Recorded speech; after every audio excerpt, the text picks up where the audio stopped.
Good morning. Welcome to the prayer porch. It's great to have you here today. I am just coming off of a weekend that is just, yes, it was Resurrection Weekend, and we just celebrated the resurrection and life of my Christ.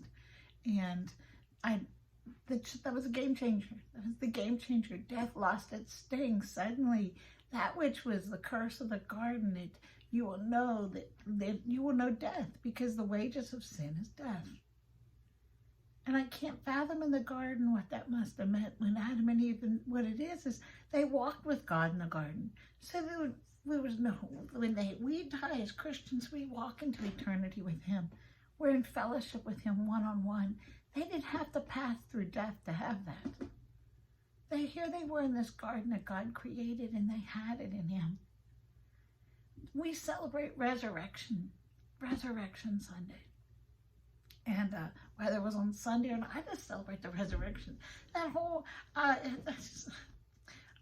honestly, this morning, my mind is just so overwhelmed with things that He has given me, because I'm sitting here thinking over this weekend and celebrating Him, and what an amazing turn of events that is. It's hard to even put it in a simple holiday and say, yes, this holy day is set aside, because that's what a holiday is a holy day. This holy day is set aside so that as Christians we can commemorate Him. And then there's all of this, why do we celebrate things around pagan? I don't want to get into that. I just want to know my Jesus. I want to know that Resurrection Day is every day. Every day.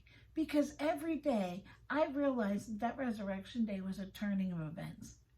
It was a shifting. It was a turning. It was a time when things came to an abrupt change. Because what the enemy has held over our heads ever since the garden is death.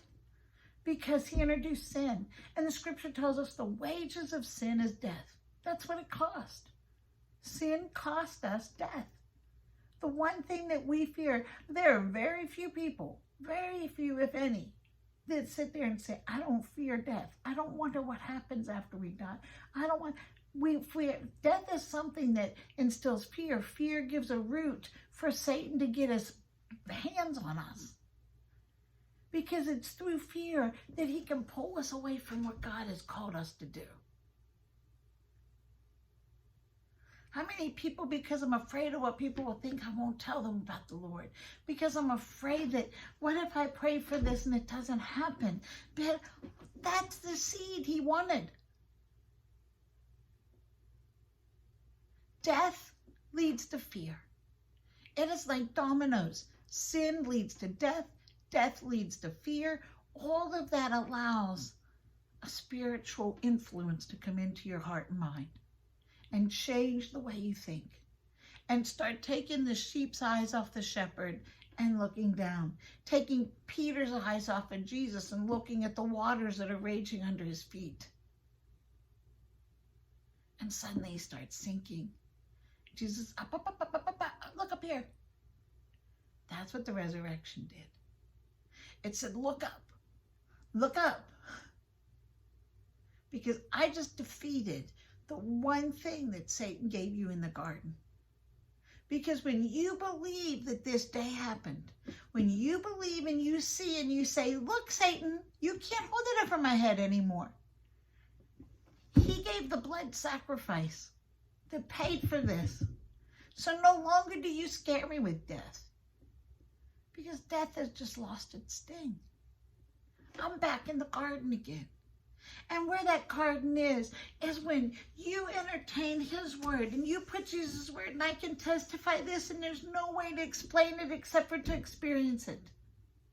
When you say, the more you say, I want more of you, God, and less of me, the more you suddenly feel this joy of release, that the things happening around you no longer startle you. And yes, you see them, but you say, you know what? I know how it ends.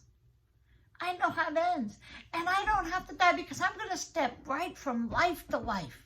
This body, it may be gone, which is fine. I spent how much time trying to watch it shrink and grow and shrink and grow and shrink and grow. Oh, bad hair day. That's done.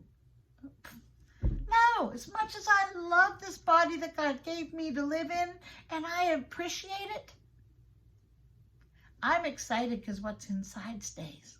And it steps into the Garden of Eden in heaven. And when I say that, I don't mean literally the Garden of Eden, but I mean that experience of Adam and Eve. I will be walking and fellowshipping with the Father all the time. I'll have everything I need, carefree, not a single sin to make me think negative thoughts, to be afraid, to be angry. None of that will be there. It is love, because he is love. And all of the beauty that we talk about in the scripture becomes that reality. I wasn't even going there this morning, but I'm loving where God took it. Because the verse that I was going to share with you this morning talks about putting on his full armor. And you put on his full armor because Ephesians tells us in Ephesians chapter 6, for we are fighting against, I'm sorry, forgive me, let me back up.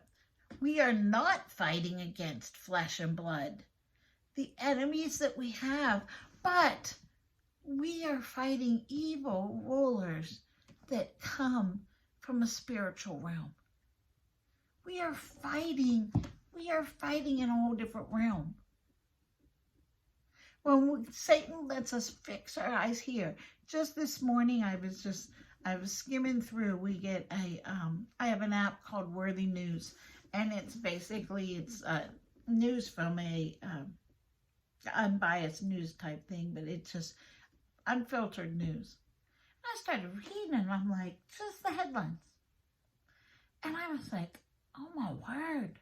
If I focused on this today, I would be in gloom and doom. Cicadas are coming out. We've got this eclipse that everyone's waiting for.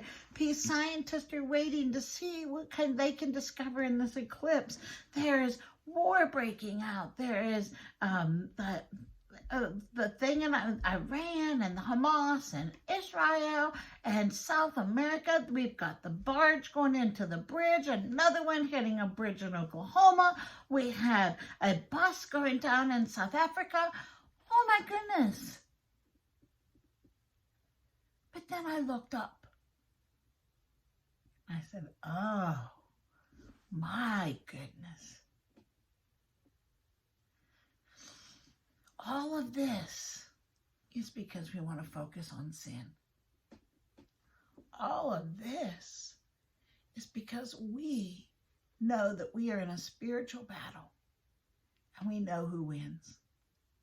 So I can rise above it and I can say, joy of the Lord is my strength. I can put on the full armor and say, Satan, you have no hold on me because I belong to him. I belong to him. If you don't know that freedom, my heart aches for you. My heart cries out for you. My heart cries out for the children that I see. When one of the headlines said, did you know only 3 out of 10 Americans even bother with church? And it said bother with. I don't bother with church. I delight in church.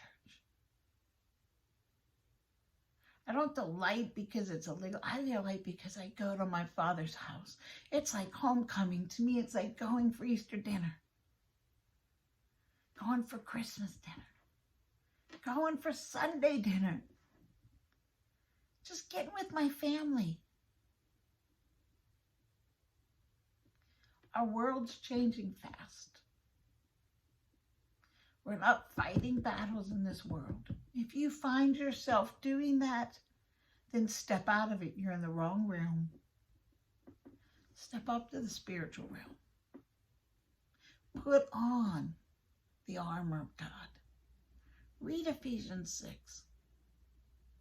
Be prepared for spiritual battle. But the cool thing about spiritual battle is you always know who wins. It's a spoiler. It's a spoiler. We know how it ends. we know how it ends. So when you start seeing things happen, you're thinking, oh, resurrection, resurrection. So this is it. Wow. Wasn't expecting that this morning. Because that's a lot to feed on. Ephesians 6. Go read it. Love you. Like, share. Have a great day.